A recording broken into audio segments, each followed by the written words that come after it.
അസ്സലാമു അലൈക്കും വറഹ്മത്തുള്ളാഹി. പ്രിയമുള്ളവരെ, ഭാര്യയുടെയും ഭർത്താവിൻ്റെയും ഇടയിൽ സ്നേഹമുണ്ടാകാനുള്ള അത്ഭുതകരമായ ഒരു പ്രാർത്ഥനയാണ് നമ്മൾ ഇന്നത്തെ വീഡിയോയിലൂടെ പഠിക്കുന്നത്.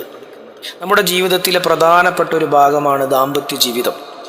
ആ ദാമ്പത്യ ജീവിതത്തിൽ സ്നേഹമില്ല എങ്കിൽ ആ കുടുംബം ഒരു ദുരന്തമായിരിക്കും.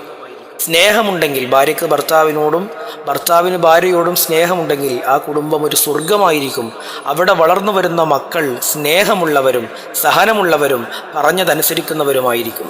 നമ്മൾ ഇന്ന് പറയുന്നത് ഒരു അത്ഭുതകരമായ പ്രാർത്ഥനയാണ്. ഈ പ്രാർത്ഥന പതിവാക്കി കഴിഞ്ഞാൽ ഇൻഷാ അല്ലാഹ് ഭാര്യയ്ക്ക് ഭർത്താവിനോടും ഭർത്താവിന് ഭാര്യയോടും സ്നേഹമുണ്ടാകും.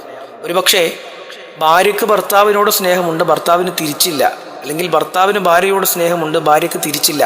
അങ്ങനെയാണെങ്കിൽ രണ്ടിലൊരാൾ, ആർക്കാണോ സ്നേഹം വേണ്ടത് അവരാണ് ഈ പ്രാർത്ഥന പതിവാക്കേണ്ടത്. അല്ലെങ്കിൽ സ്നേഹമുണ്ട്, നല്ല നിലയിൽ പോകുന്നുണ്ട്, ഇനിയും സ്നേഹം വേണം എന്നാഗ്രഹിക്കുന്നുണ്ടെങ്കിൽ ഒരുമിച്ച് മരണം വരെ ജീവിച്ചുകൊണ്ട് നാളെ പാരത്രിക ലോകത്ത് സ്വർഗത്തിലും ഒന്നിക്കാൻ അത്രയും മനോഹരമായ ദാമ്പത്യ ജീവിതം നയിക്കുന്നവരാണെങ്കിൽ രണ്ടുപേരും പതിവാക്കേണ്ട ആ പ്രാർത്ഥന ഇങ്ങനെയാണ്: اللهم ألف بين قلوبنا واجعل بيننا مودة ورحمة. മനോഹരമായ അർത്ഥമുള്ള സ്നേഹം നൽകാൻ വേണ്ടിയുള്ള പ്രാർത്ഥനയാണ്. اللهم ألف بين قلوبنا واجعل بيننا مودة ورحمة.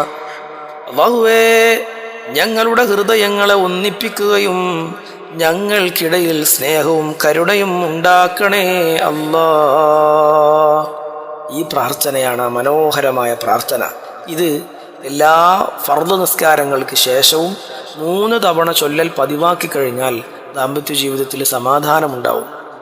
അല്ലാഹു സുബ്ഹാനഹു വ തആല സ്നേഹത്തോടെ ഒരുമയോടെ ജീവിക്കാനുള്ള ഭാഗ്യം നമുക്ക് പ്രദാനം ചെയ്യട്ടെ.